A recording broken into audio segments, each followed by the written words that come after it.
లోకమంతా గణేశుణ్ణి బంగారు ఆభరణాలతో పూజిస్తుంది, కాని ఆయనకు అత్యంత ప్రీతికరమైనది మాత్రం రోడ్డు పక్కన పెరిగి ఒక చిన్న గరిక. ఎందుకో తెలుసా? ముక్కోటి దేవతలు చెయ్యలేని పనిని ఆ గరిక చేసింది.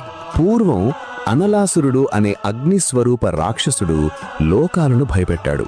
అతని చూపు పడితే చెట్లు బూడిదయ్యేవి, నదులు ఆవిరైపోయేవి. దేవతలెవరూ అతన్ని ఆపలేకపోయారు. అప్పుడు రంగంలోకి దిగాడు గజాననుడు.